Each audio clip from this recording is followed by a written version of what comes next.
Good morning. Today we're making homemade apple cider vinegar with the mother.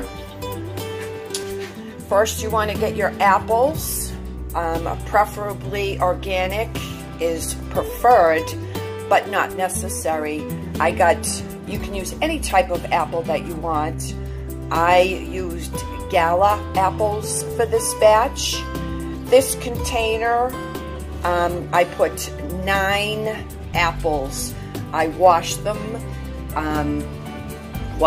cleaned them, chopped them, and I also took the seeds out, but the core, everything else, the seeds and the stems I took out.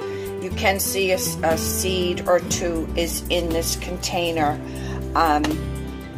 See, there's another seed here, but I took as much seeds as I could out, and you just chop them up. Like I said, this container holds, I put 9 apples in them. You can use Granny Smith apples, whichever you choose.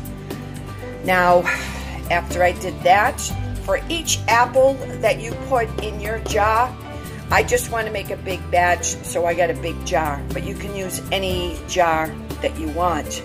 For every apple that you put in for your apple cider vinegar, you're going to put 1 heaping teaspoon of sugar.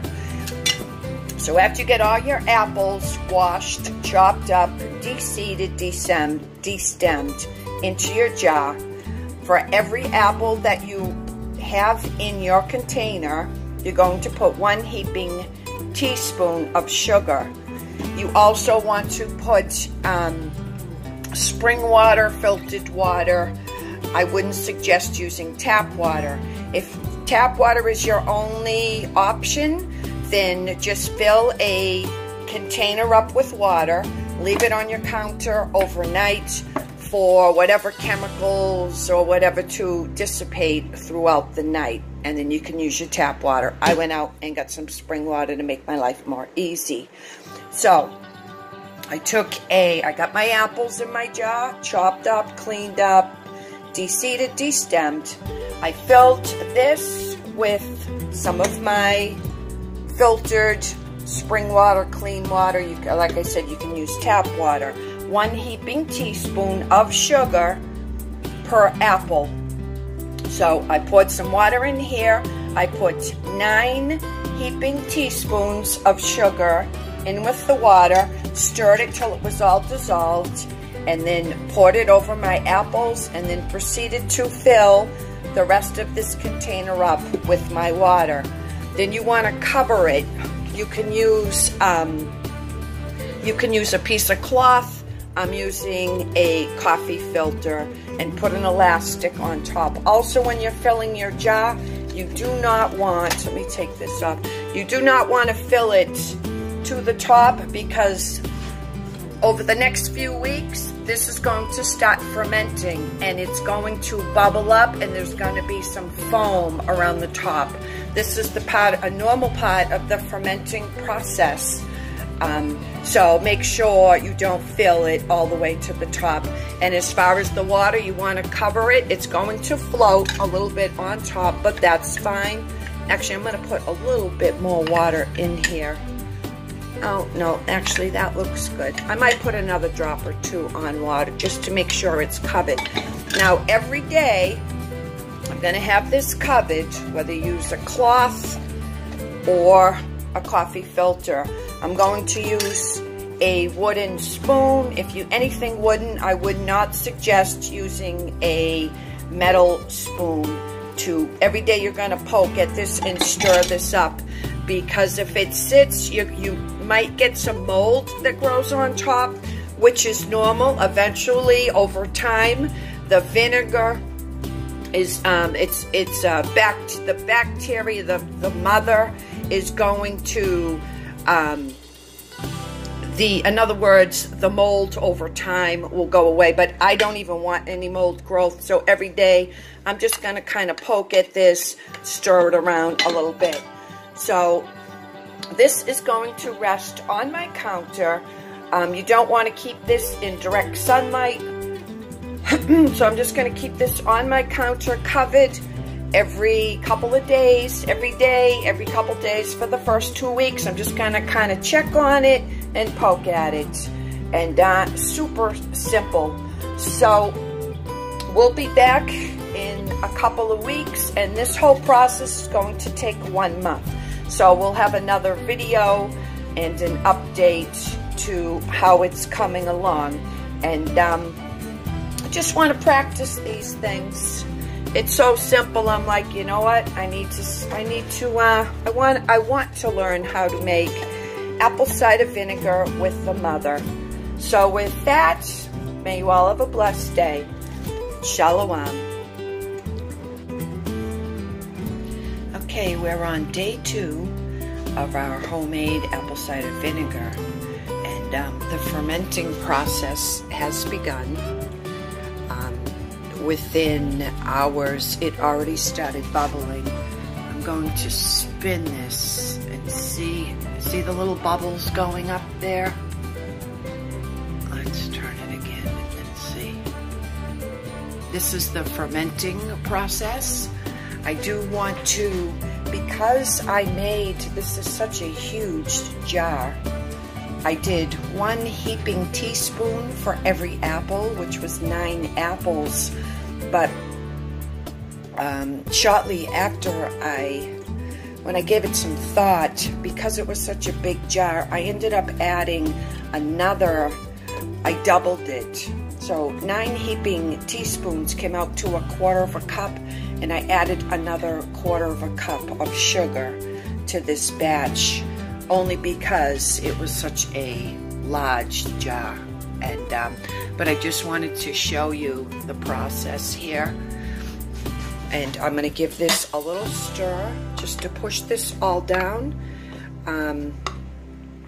So yeah, I just wanted to keep you updated on what to look for, and immediately you'll see the fermenting process. So this is day 2, and it's really cool. This would be a fun little project to do with the children.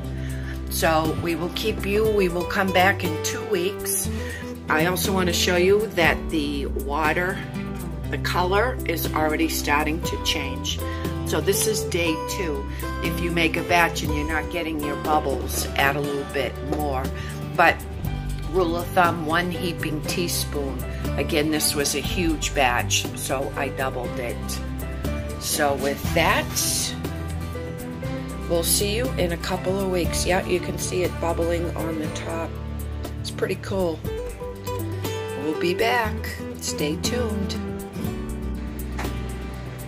Okay, we have reached the 2-week mark, and if you'll notice, the fermenting process, it's no longer bubbling up. There's no foam at the top, so this is normal. I stirred this every day, every other day, and just stirred it when it was like basically foaming at the top. But after 2 weeks, it's just going to, the bubbling and the foam will stop.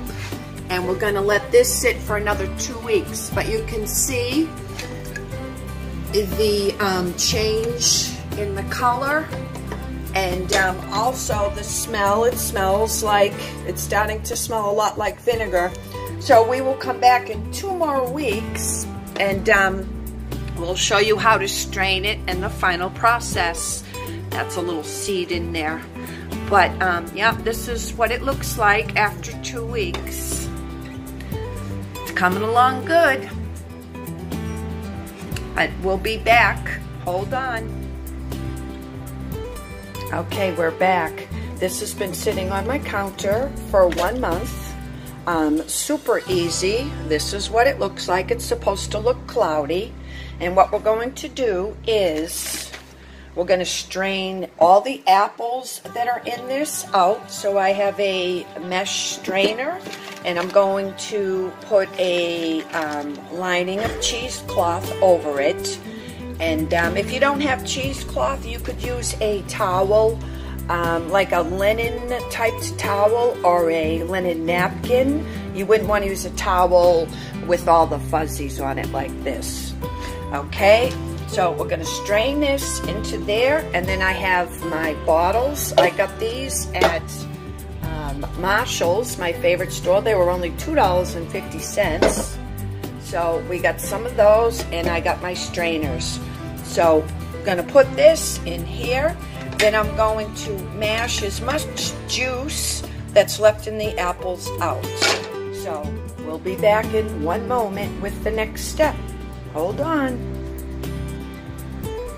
Okay, we're back. So I strained everything. I had a lot of liquid, so after I strained it, I poured it in this bowl till it was all complete. With the leftover apples, I'm going to put that in my compost pile, because this is good stuff. And then what I did after I poured it from here, I put my funnels on top, so I ended up with a good sized bottle and a half.